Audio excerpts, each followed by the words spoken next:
Market इस साल आपको पता नहीं, साउथ में चिल्ली सबसे बड़ा मार्केट है साउथ का। एपी, तेलंगाना, कर्नाटका, ये तीन स्टेट्स बहुत मेजर है। 70% चिल्ली यहीं पे लगता है। इस साल 50 से 60% जो मार्केट है डाउन हो गया है।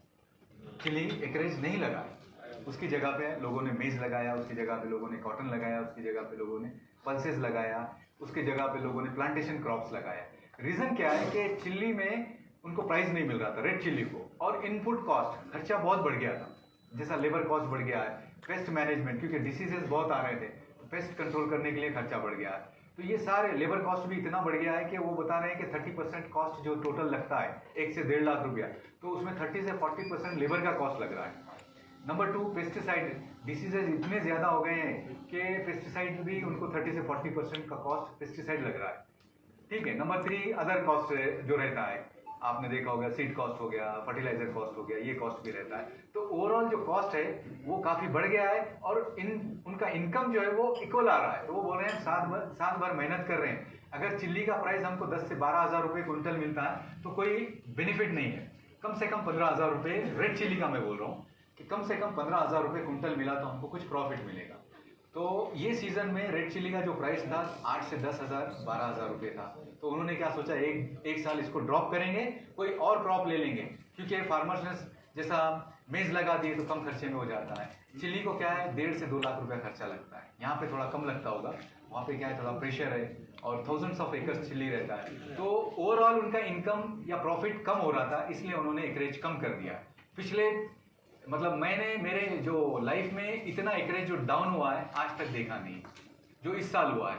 50 से 60% कभी चिल्ली का एकरेज डाउन नहीं हुआ।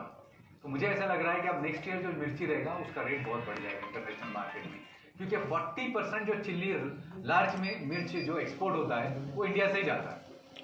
40% स्पाइसेस, चिल्ली एंड स्पाइसेस जो एक्सपोर्ट होता है, 100% में से 40% जो है वो इंडिया से जाता है, बाकी थोड़ा बहुत इधर उधर अदर कंट्रीज से जाता है। तो ये हमको एक बहुत बड़ा यानी एडवांटेज है कि मिर्ची का मार्केट जो है अगर बढ़ जाए तो इंटरनेशनल मार्केट में अगर डिमांड बढ़ जाए तो इंडिया का भी मिर्ची का मार्केट बढ़ जाता है। ठीक है। Number 2, fluctuation in chilli prices. Chilli के मार्केट में प्राइजेस काफी फ्लक्चुएट हुए, कभी 8,000, कभी 10,000। हरी मिर्च में भी आपने देखा होगा, यहाँ पे उतना बड़ा एकरेज नहीं है जैसा महाराष्ट्र में हो गया, गुजरात में हो गया। तो 2 महीने पहले देखेंगे तो आप 80 से 90 रुपये ग्रीन चिल्ली जा रहा था, बिक रहा था। अभी सडन डाउन हुआ है, 30-35 रुपीज हो गया है, और अब बढ़ रहा है क्योंकि डैमेज काफी हो गया है ये रेंस की वजह से। बारिश, हेवी रेंस होने से विल्ट आ गया है, हेवी रेंस होने से फ्रूट डैमेज हुआ है। लेकिन ऐसा लग रहा है कि अब चिल्ली का रेट बढ़ेगा तो farmers will be happy, farmer खुश हो जाएंगे। फ्लड इन मेजर मार्केट्स, ये भी एक निगेटिव है। जैसा आपने देखा पंजाब, हरियाणा में काफी फ्लड आ गया था, कुछ साउथ के कुछ पार्ट्स में भी काफी फ्लड आ गया था, जिसकी वजह से लोग परेशान हैं, और अभी तक उन्होंने कोई क्रॉप सोइंग नहीं किया उस एरिया में, क्योंकि फ्लड रहने से आप देखते हैं क्रॉप लगा हुआ भी रहा तो 100% डैमेज हो जाता है, या क्रॉप नहीं लगा हुआ है तो फार्मर और अगले 2-4 महीने नहीं लगा सकता, क्योंकि ड्राई करना रहता है उसको लैंड। ठीक है। तो ये हमारा इस साल का थोड़ा सा निगेटिव हो रहा। अच्छा,